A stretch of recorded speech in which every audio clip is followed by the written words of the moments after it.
우리가 이제 어떤 일을 시작할 때 반드시 그 사람의 어떤 동기가 있어야 되는 것 같습니다. 그렇지 않으면은 참 오래 못하죠.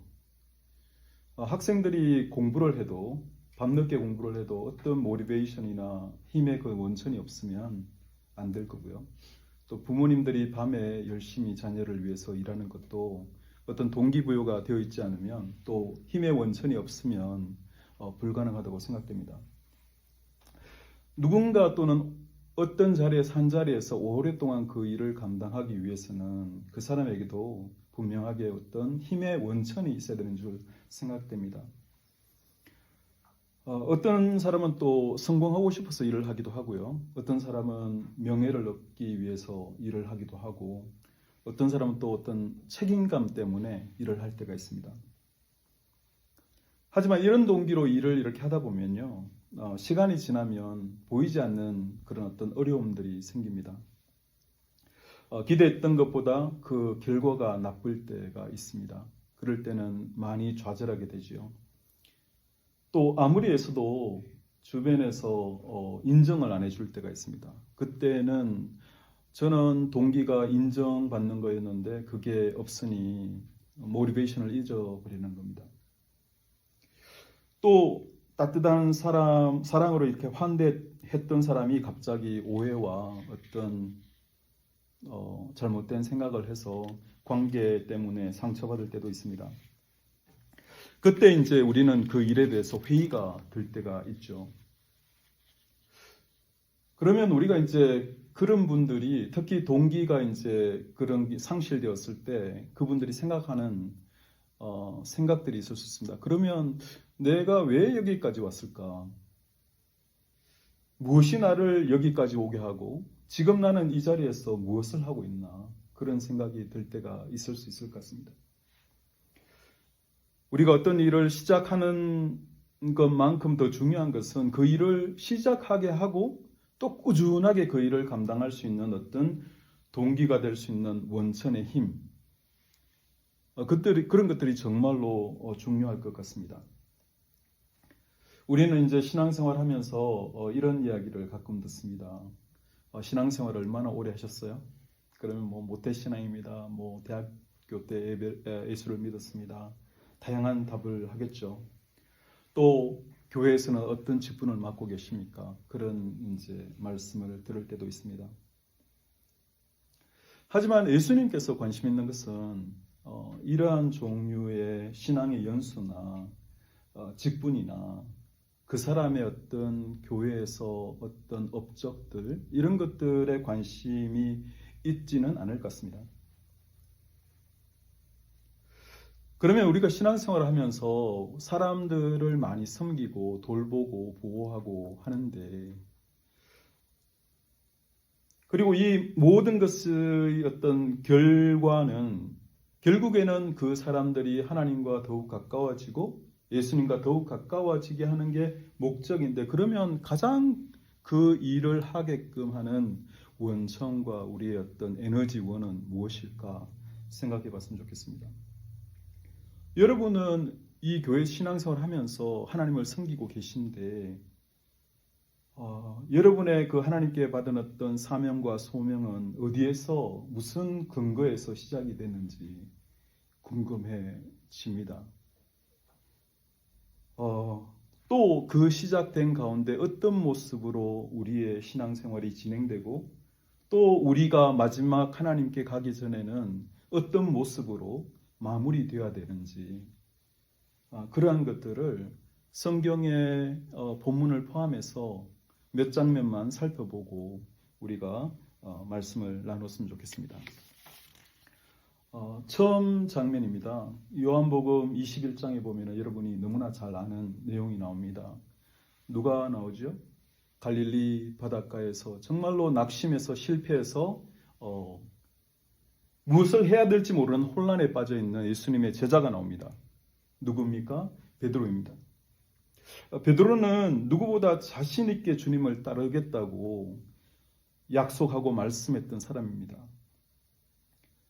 베드로는 다른 제자들과 굉장히 비교의식이 많았는데요. 그래서 표현을 하도록 이렇게 합니다. 다른 사람들은 다 주를 버릴지라도 나는 주님을 버리지 않겠습니다. 왜 꼭 다른 제자들은 이렇게 나오는지 모르겠는데 베드로의 성정상 비교의식이 굉장히 많았던 것 같습니다. 특히 요한에 대해서 그렇게 비교의식이 많았죠. 또 이렇게 표현합니다. 죽기까지, 주님과 함께라면 죽기까지 따르겠습니다. 라고 이야기했던 사람입니다. 하지만 예수님께서 잡히시던 밤에 대제사장 가야바 그 뜰의 숯불가에서 어떤 한 여종이 묻습니다. 당신도 저 사람과 함께 있지 않았냐? 그랬더니 베드로는 나는 그 사람을 모릅니다. 그렇게 대답을 했습니다. 다시 또 누군가 물었고 또 예수님을 부인했습니다.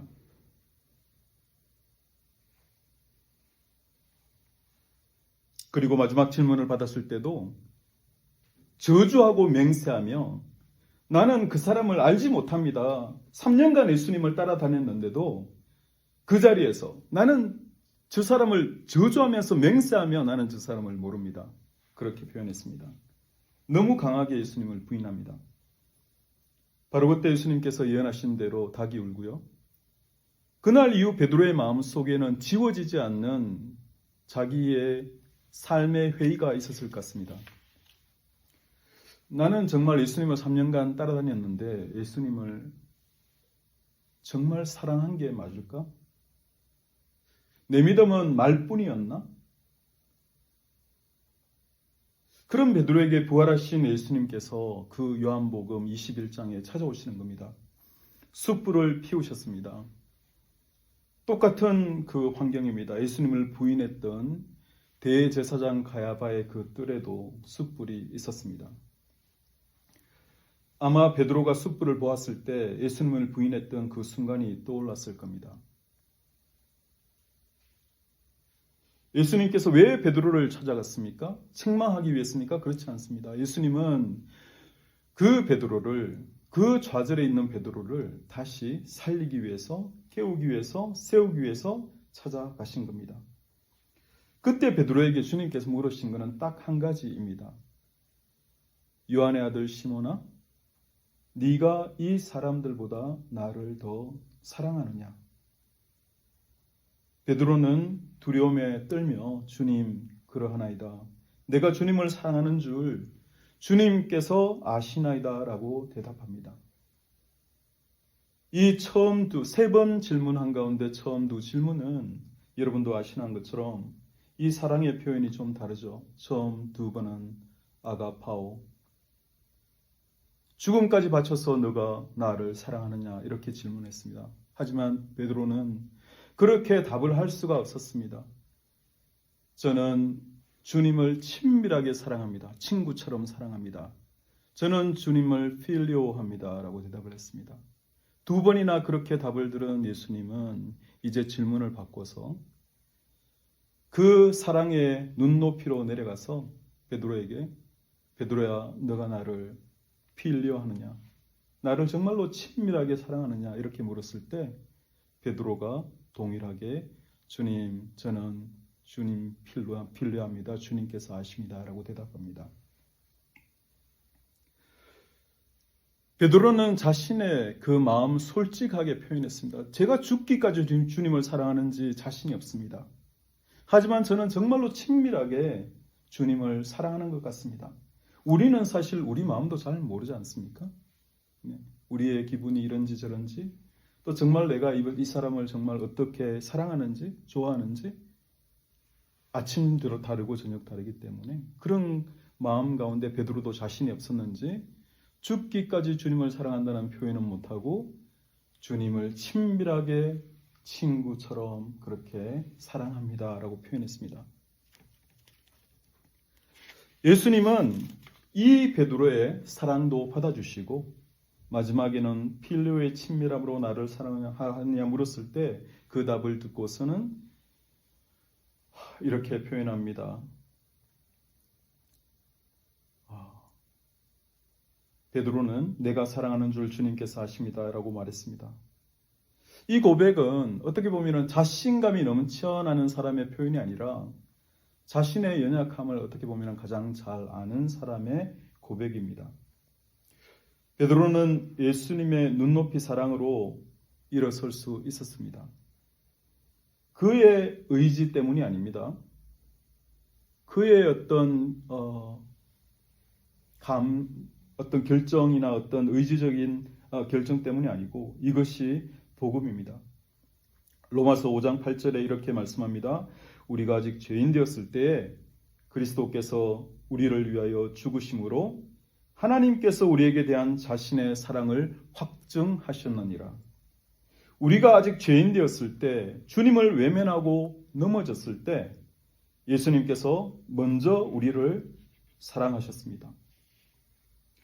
베드로가 다시 일어설 수 있었던 것도 예수님을 향한 자기의 사랑이 완전했기 때문이 아니라 실패한 베드로를 향한 예수님의 사랑이 처음부터 끝까지 변하지 않았기 때문입니다. 예수님께서 우리가 받아야 할 죄의 심판을 대신 받으셨습니다. 우리 대신 생명을 드리셨습니다.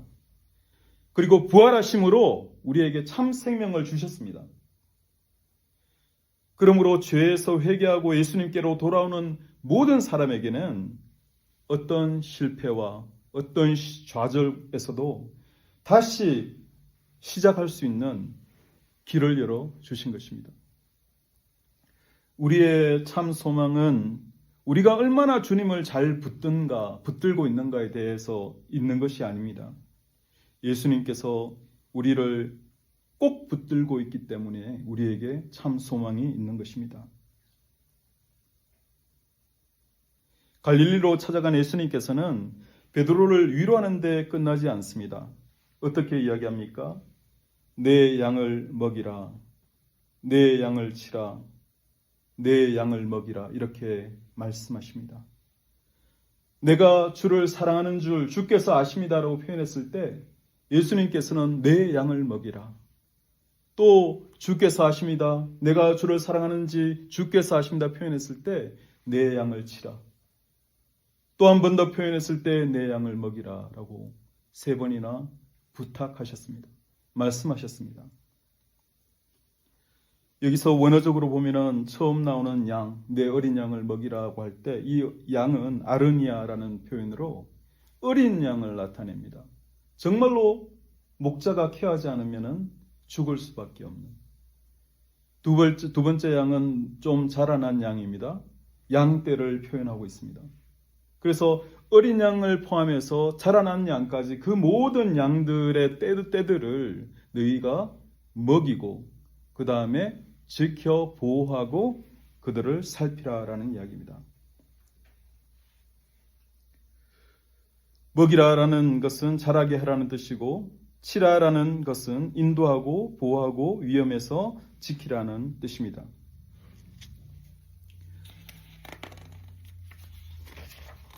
여기에 분명히 예수님께서는 내 양을 먹이라고 하셨습니다. 교회는 예수님의 교회입니다. 성도는 예수님의 양이고요. 그래서 어떻게 보면은 참된 섬김은 아까 제도 말씀드렸듯이 사람을 주인 되신 예수님께 인도하는 일입니다. 자신의 영향력 속에 사람을 두는 것이 우리의 섬김이 되어서는 안 됩니다. 모든 인도 되심을 받는 것은 예수님께로 그분들이 더욱더 가까워질 수 있도록 우리가 섬겨나가는 것이 우리가 해야 될 자세인 것입니다. 그 첫 장면에서 베드로의 실패한 자리에서 다시 일어서는 예수님께서 다시 일으켜 세우시는 장면을 보았습니다. 이제 다음 장면이 본문에 나옵니다. 두 번째 장면입니다. 이 내용은 바울의 2차와 3차 선교 여행 중 에베소 선교에 관한 내용입니다. 바울은 2차 선교를 마치고 에베소에 잠시 들르게 됩니다. 브리스길라와 아굴라와 함께. 거기서 오랫동안 머물지 않고 잠시 머물면서 회당에서 말씀 전하고 나중에 다음에 다시 오겠다 그렇게 말하고 수리아 안디옥 교회로 떠나가게 됩니다. 그 후에 바울이 3차 선교 여행을 올 때 에베소에 들르게 되죠. 그 에베소에서 장차 3년간 머물게 됩니다. 여러분도 아시다처럼. 이 바울의 에베소 사역에서 예수님을 사랑하는 사람들, 예수님의 사랑을 체험한 사람들이 어떻게 내 양을 먹이고 내 양을 치는지, 이 예수님의 부탁과 말씀을 어떻게 살아냈는지 우리가 볼 수 있습니다. 에베소는 소아시아의 정말로 화려한 도시였습니다. 거기에는 가장 큰 자랑인 아데미라는 신전이 있었습니다. 아데미는 헬라어로 아르테미스고 로마 이름으로는 다이애나입니다. 이 에베소 사람들은 이 아데미를, 도시를 보호하고 그들에게 성공을 주고 그들에게 부유를 주고 자신들의 풍요와 번성을 가져다 주는 정말로 여신으로 숭배했습니다. 이 아데미 신전은 너무나 컸습니다. 커서 굉장히 유명했고 주위에 있는 많은 사람들이 거기를 보려고 찾아왔습니다. 그러다 보니 어떻겠습니까? 아데미 신전에서 일하시는 제사장들, 그 다음에 숙박업자들, 상인들, 기념품 제조업자들까지 너무나 그들에게 이로운 이득을 많이 남기는 경제적인 이익을 가져다 주게 되었습니다. 하지만 오늘의 그 말씀들을 보면은 그 도시 안에 많은 두려움이 있었던 것 같습니다. 어떻게 우리가 알 수 있을까요? 그들은 마술과 주술, 특히 점 보는 것들, 그런 것들을 통해서 위안을 얻으려고 했습니다. 그들 마음속에 불안이 있었습니다. 그들 마음속에 공포가 있었습니다. 병의 공포가 있었고요. 또는 악귀에 대한 공포도 있었습니다. 오늘 말씀에 나온 것처럼.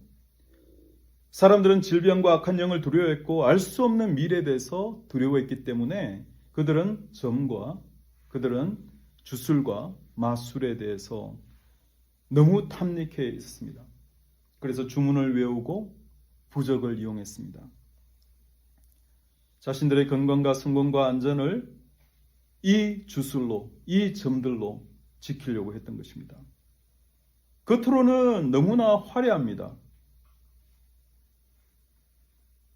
그런데 한 단계 마음으로 들어가 보면 그들 가운데 염려와 두려움에 붙들린 도시였습니다. 바울은 에베소 사람들이 열광하는 새로운 마술이나 주문을 가르치지 않았습니다. 화려한 행사도 열지 않았습니다. 바울은 사도행전 19장 8절에 이렇게 말합니다. 바울이 회당에 들어가 석 달 동안 담대히 하나님 나라에 관하여 강론하며 권면하되. 바울이 전한 것은 하나님 나라에 관하여 강론하며 권면했다고 했습니다. 바울은 먼저 늘 그랬듯이 회당에 먼저 들어갔습니다. 유대인의 회당에 먼저 들어가서 하나님의 말씀을 나눴습니다. 석 달 동안 하나님 나라를 먼저 전했습니다. 그곳에서. 성경에서 말하는 하나님의 나라가 무엇입니까? 우리가 죽은 뒤에 가는 천국을 이야기하는 건가요? 아니면은 이 하나님의 나라는 딱 그런 것 같지는 않습니다. 하나님께서 왕으로 다스리는 것을 말할 수 있습니다. 예수님을 믿는다는 것은 두 가지 측면이 있죠. 예수님을 내 영혼의 세이비어, 구원자로 믿는 겁니다. 나의 영의 영원한 문제, 영멸의 문제를 예수님을 통해서 살림을 받은, 영생을 받은 그 문제가 해결된 것, 그게 영의 구원자인 걸 믿는 겁니다. 그 다음에 두 번째는 나의 모든 영혼의, 나의 모든 삶의 주인으로 예수님을 받아들이는 겁니다. 첫 번째는 어떻게 보면 클리어하고 쉬울 수 있습니다. 그렇죠? 우리가 예수님을 믿을 때 당연히 그게 받아들여지고 믿어지고 우리는 구원을 받으니까. 두 번째가 문제입니다. 두 번째가 내 삶의 모든 자리 가운데 가장 높은 왕의 자리로 모시는 것. 우리가 육신을 가지고 있는 동안은 늘 성화의 과정을 거치면서 투쟁해야 나가는, 어떻게 보면은 하나님 안에서 늘 자복하고 회개하고 돌이키고 말씀으로 채워나가고 성화되어가는 과정이 이 두 번째 과정 중에 있지 않나 생각됩니다.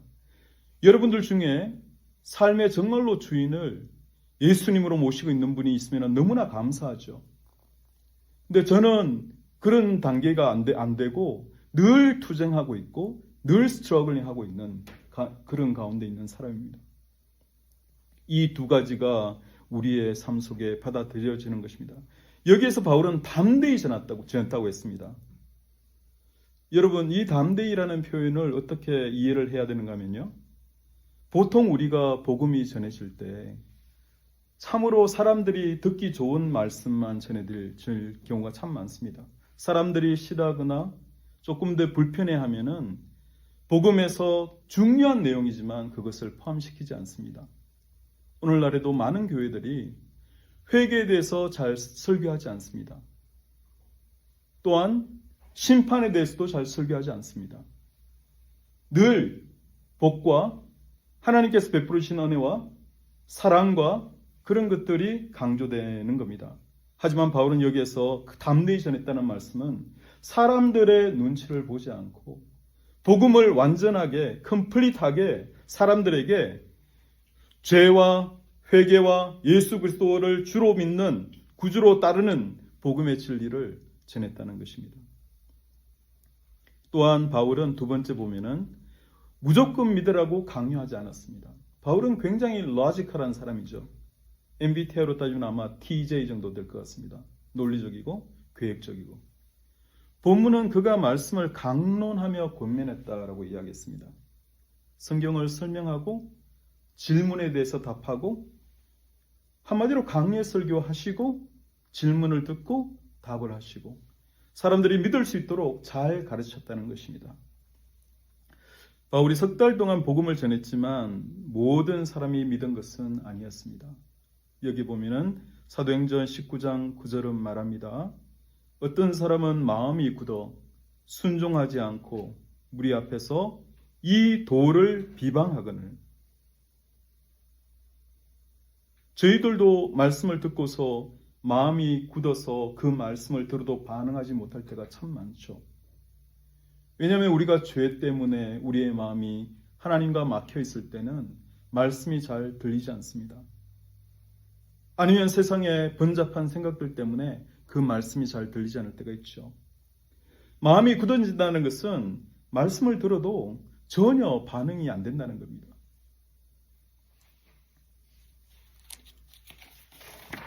죄를 지적하는 말씀을 들어도 아프지 않습니다. 죄를 지적하는 말씀을 들어도 하나님 앞에 회개가 되어지지 않습니다.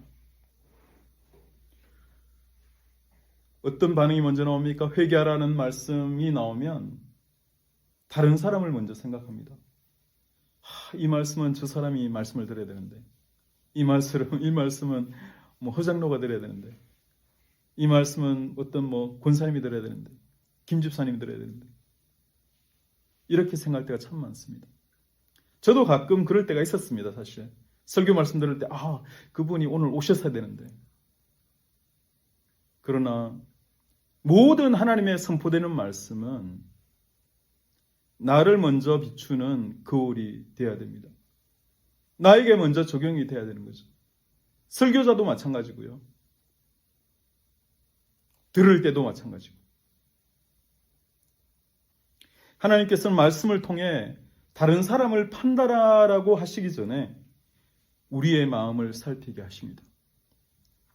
마음이 굳어진 그들은 믿지 않는 데서 멈추지 않았습니다. 어떻게 했습니까? 다른 사람도 믿지 못하도록 방해했습니다. 그래서 바울은 회당을 떠나서 어디로 갔습니까? 두란노 서원으로 옮겼습니다. 사도행전 19장 9절에서 10절에 바울이 그들을 떠나 제자들을 따로 세우고 두란노 서원에서 날마다 강론하니라. 2해 동안 이같이 하니. 제자를 따로 세웠다는 말씀이 나오는데 이게 무슨 말씀인가요? 제자를 따로 세워서 강론했다는 이야기인가요? 아니죠. 바울이 강론했는데 이 따로 세웠다는 이야기는 복음을 완강히 거부하는 그 무리 속에서 모든 제자들을 따로 분리해내서 두란노 서원으로 다 데리고 왔다는 것입니다. 이 두란노 서원은 종교적인 어떤 그 건물, 종교적인 의식이 행해지던 회당에서 마치 두란노라는 사람이 소유한 이런 조그만 강의실 같은 데입니다. 얼마나 컸는지는 알 수 없어요. 하지만 그러한 공간으로 와서 하나님의 말씀이 또 다른 공간에서 전해진 모습을 보게 됩니다.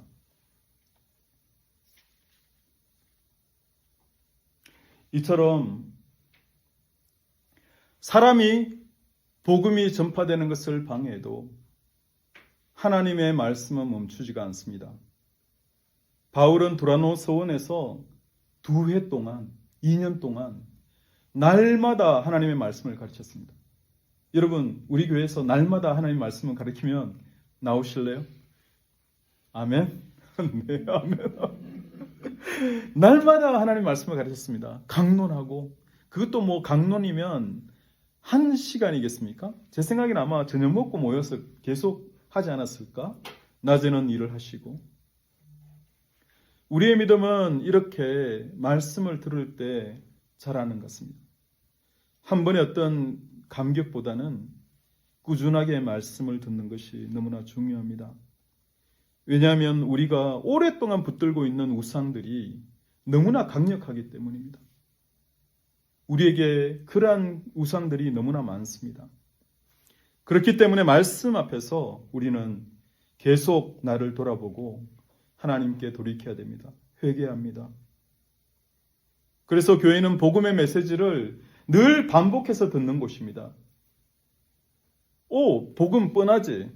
다 네다쓸 줄로 다 정리되는 거죠. 그렇지만 이 교회에서 늘 진리되는 말씀이 반복되어서 선포되어질 때에 우리의 마음이 정화되고 우리의 마음이 바로 세워지는 것입니다. 어떤 복음입니까? 나는 죽을 수밖에 없는 죄인이다. 예수님께서 나를 위해 죽으셨다. 예수님께서 죽음을 이기고 부활하셨다. 이 십자가의 사랑과 은혜로만 구원받는다. 나의 어떤 공로가 없다. 이 복음을 계속 들어야 됩니다. 사도행전 19장 10절에 아시아에 사는 유대인이나 헬라인이나 다 주의 말씀을 듣더라 라고 말씀합니다. 2해 동안 아시아 지역에 많은 사람이 주의 말씀을 들었다고 합니다. 어떻게 그렇게 되었을까요?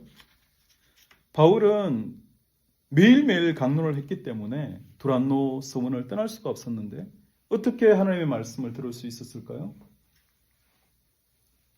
2해 동안 에베소에서 말씀을 들은 사람들이 자기의 지역으로 돌아가서 복음을 나눈 것입니다.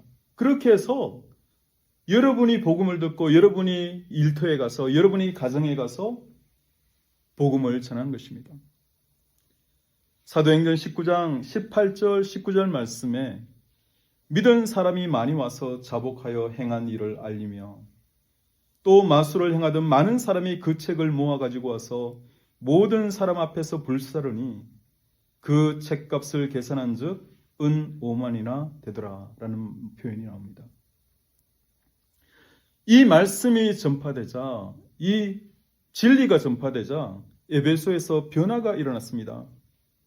병든 사람이 고침을 받고 악한 영들이 떠나갔습니다. 그 가운데 앞절에 보면. 그리고 오늘 말씀처럼 많은 사람들이 자신의 죄를 자복하기 시작했습니다. 마술을 행하던 사람이 자신들의 책을 가지고 나와서, 주술을 행하던 사람들이 자신들의 그 비싼 책들을 가지고 나와서 많은 사람 앞에서 불태워버렸습니다. 그 값을 계산하니 은 5만이라고 했습니다. 다른 버전의 성경을 보면은 은 5만 드라크마. 드라크마를 하루에 1당으로 보면요. 은 한 드라크마를 한 1당으로 보는데 그게 자그마치 5만 일입니다. 5만 일을 내가 일을 하고 받을 수 있는 임금입니다. 140년 정도 되죠.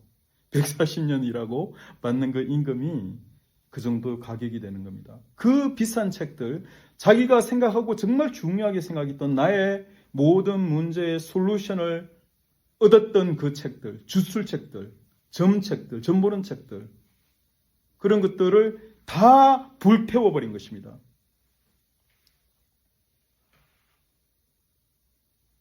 왜 그랬을까요? 그들은 그 주술책들이 자신을 영적으로 묶고 있었다는 것을 마침내 깨달은 것입니다. 자기가 생각하던 그 가장 높은 가치의 것들이 자기를 속박하고 있었다는 것을 깨달은 것입니다. 무엇이 그것을 보게 했나요? 우리는 예수님을 깊이 알면 우리가 누구인지 알게 되고 우리의 죄가 보입니다. 예수님을 더욱더 깊이 묵상하고 묵상할수록 우리를 알고 우리의 죄를 보게 됩니다. 동시에 십자가에서 나를 위해 죽으신 예수님의 사랑과 예수님의 은혜를 알게 됩니다. 에베소 사람들은 마술책이나 주술책보다 더 귀한 분이 인 예수님을 발견했기 때문에 그것을 버릴 수가 있었습니다.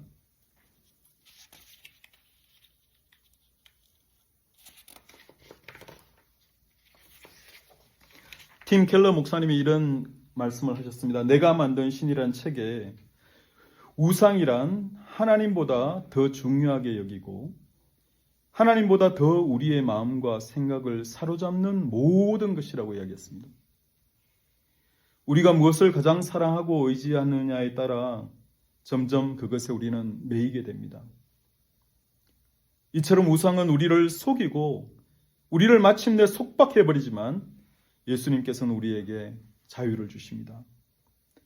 사도행전 19장 24절에서 28절에 한 사람이 나옵니다. 우상에 빠져있는 사람입니다. 어떤 우상일까요? 이름은 데메드리오라는 사람입니다. 그는 아데메의 신상의 모양을 은으로 만들어서 많은 돈을 벌던 사람입니다. 그런데 사람들이 우상을 다 버려버리고 갑자기 수입이 줄어버리자 그는 사람들을 선동했습니다. 그는 아데미의 영광을 가리는 일이다. 너희들 이렇게 하면 안 된다. 아데미를 걱정하는 말을 했지만 자기 사업과 돈을 걱정한 것입니다. 이처럼 우상은 그것을 잃을까봐 가장 두려워하고 마침내 그것을 얻기 위해서 말씀까지도 타협해버리는 것이 우리의 우상일 수 있습니다.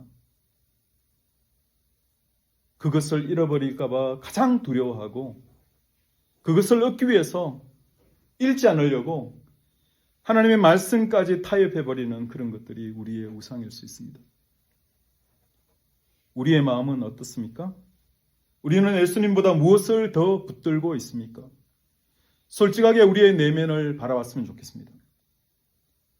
무엇을 잃을까 가장 걱정하고 있습니까? 건강입니까? 어떤 관계입니까? 마지막 장면입니다. 세 번째 마지막 장면입니다. 우리가 보고 싶은 바울은 에베소 교회를 위해 말씀만 전한 것이 아니었습니다. 예수님의 양들을 돌보았습니다. 그 내용은 사도행전 20장에서 볼 수 있습니다. 에베소를 떠난 바울은 예루살렘으로 돌아가는 길에 밀레도에서 에베소 교회의 성도들, 특히 리더들을 불렀습니다. 그들의 얼굴을 다시 보지 못할 수도 있음을 바울은 알고 있었습니다. 왜냐하면 거기에서 로마로 목숨이 위험하다는 그러한 성령의 인도를 많이 받았기 때문에 이제 다시는 그 사랑했던 에베소 성도의 얼굴을 볼 수 없다는 것을 미리 알고 있었습니다. 사도행전 20장 28절에 바울은 교회를 돌아보아야 할 이유를 그들에게 이야기합니다. 뭐라고 이야기합니까? 하나님이 자기 피로 사신 교회를, 하나님이 자기 피로 사시게 하신 교회를 보살피게 하셨느니라. 교회가 여러분 귀한 것은 건물이 커서 완전해서가 아닙니다. 예수님께서 자신의 피로 사셨기 때문에, 여러분 한 사람 한 사람을 예수님의 피로 사셨기 때문에 여러분이 값지고 귀하고 가장 최고의 가치를 가진 것입니다. 더불어 구원받은 여러분의 모임, 교회는 더더욱 더 가치가 있는 것이죠. 그래서 우리는 어떤 자세를 가져야 됩니까? 교회의 공동체의 연약함을 보면 모두 각 지체가 받은 탤런트대로 이 귀한 예수님의 몸된 교회를 세우고자 헌신해야 됩니다. 그 비판에, 그 연약함에, 그 모자람에 한 의견을 더 내서 더 힘들게 하고 더 어지럽게 하고 그런 자세는 가장 귀하게 보시는, 예수님께서 가장 귀하게 보시는 이 교회를 위해 덕이 되지 않습니다. 예수님의 마음을 아프게 하는 것입니다. 바울은 에베소 사역에 대해 자신의 모든 겸손과 눈물로 섬겼다고 말합니다. 사도행전 20장 31절에 3년이나 밤낮 쉬지 않고 눈물로 각 사람을 훈계하였느니라. 각 사람입니다. 바울에게는 한 사람 한 사람이 예수님께서 피로 사신 귀한 영혼이었습니다. 말씀을 가르치는 일과 사랑으로 사람들을 돌보는 일 분리되지 않습니다. 이것이 내 양을 치라라는 의미입니다. 사도행전 20장 32절에 밀레도에서 바울은 이렇게 말합니다. 지금 내가 여러분을 주와 및 그 은혜의 말씀에 부탁한다. 이제 마지막 떠나면은 다시 보지 못할 그 교회의 성도들과 리더들에게 내가 여러분과 여러분의 교회를 예수님과 그 예수님의 은혜의 말씀에 의탁한다. 그런 이야기죠. 바울은 교회를 자기가 정말로 아끼는 후임 어떤 그 제자에게 맡기지 않았습니다. 바울은 교회를 자기의 영향력에 두지 않았습니다. 예수님과 은혜의 말씀에 맡겼습니다. 이처럼 어떤 교회든지 사람들에게 붙들리면 안 됩니다. 예수님께 붙들려 있어야 됩니다. 말씀을 이제 마무리하고 싶습니다. 여러분, 오늘 우리는 세 장면을 보았습니다. 갈릴리의 숯불 앞에 선 정말로 좌절한 베드로, 희망이 없어 보이고 어디로 가야 될지 모르는 베드로, 에베소의 불길 앞에서 자기가 가장 좋아하고 귀하고 높다고 그러니까 아끼던 그 우상보다 더 귀한 것을 발견하고 자기의 그 가장 귀한 책들을 불로 태워버렸던 에베소 사람들, 그리고 밀레도의 이별 앞에서 에베소 성도들을 향한 바울의 권면하는 장면들입니다. 이 세 장면의 주인공이 누구입니까? 베드로입니까? 바울과 에베소 성도들입니까? 이 세 장면의 중심에 예수님이 계십니다. 실패한 사람을 다시 찾아오시는 예수님, 낙담한 사람을 다시 찾아오는 예수님, 희망이 없어 보이는 사람들을 다시 찾아오는 예수님, 이 세상에 어떤 사람들이 생각하는 우상보다 더 귀한 분이 되시는 예수님, 그리고 우리의 생명과 가정과 자녀와 교회를 참으로 의탁해야 될 예수님입니다. 이 시간 세 장면의 중심인 예수님께서 저와 여러분에게 가장 중요한 질문을 하십니다.